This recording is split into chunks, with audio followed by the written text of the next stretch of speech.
Hola, les doy una cordial bienvenida al canal de Química para Ciencias de la Tierra. En este video se abordará lo que es un diagrama de fases y cómo puede aplicarse en el campo de las geociencias. Comencemos. Esta es la representación de un diagrama de fases para una sustancia. El diagrama de fases nos muestra las condiciones de temperatura y de presión a las cuales una sustancia existe como un sólido, como un líquido o como un gas. Por lo que vamos a tener graficado en el eje X la temperatura y en el eje Y la presión. Estas líneas se llaman límites de fases y, como su nombre lo indica, limitan o dividen las regiones donde la sustancia se comporta como un sólido, como un líquido o como un vapor. Si las condiciones de temperatura y de presión caen sobre alguna de estas líneas, quiere decir que hay un equilibrio entre las dos fases. Es decir, si cae aquí mi punto, hay un equilibrio entre el líquido y el vapor. Asimismo, existe un punto triple, el cual se refiere a la única condición en la que las tres fases coexisten y pueden estar en equilibrio.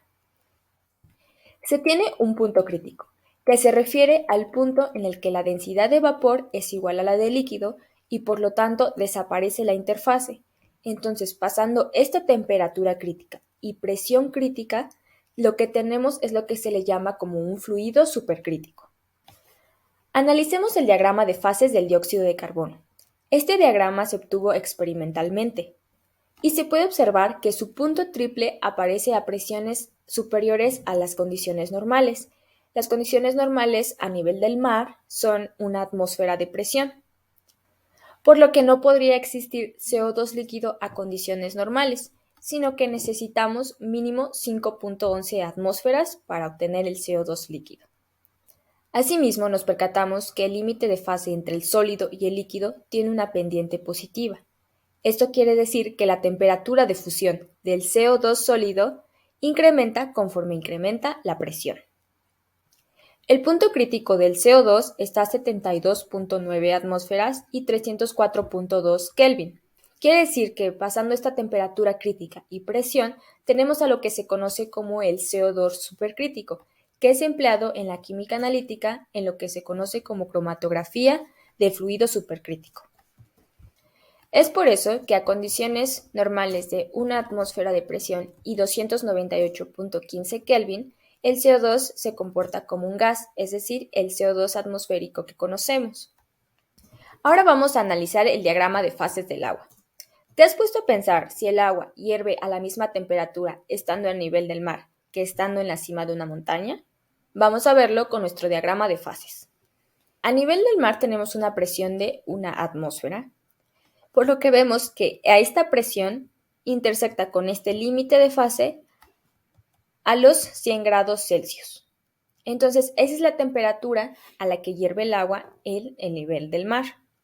Pero ahora, si nos vamos a la cima de una montaña, vemos que tenemos menos presión.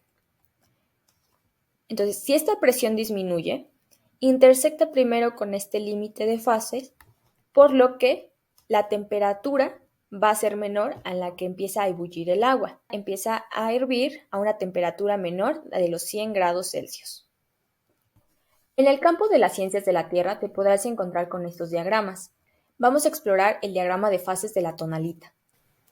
La tonalita es una roca granítica compuesta principalmente de cuarzo y feldespato. Este diagrama es un ejemplo del enfriamiento y cristalización de un magma de tonalita.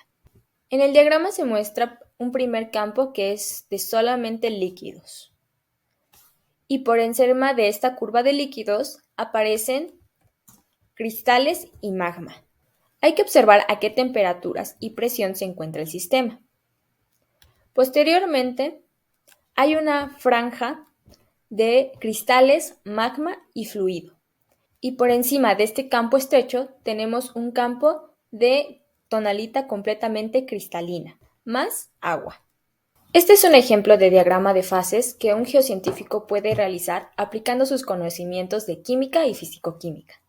Espero este video te haya servido para comprender lo que es un diagrama de fases y cómo puedes aplicarlo en un futuro en el campo de la geociencia. Muchas gracias.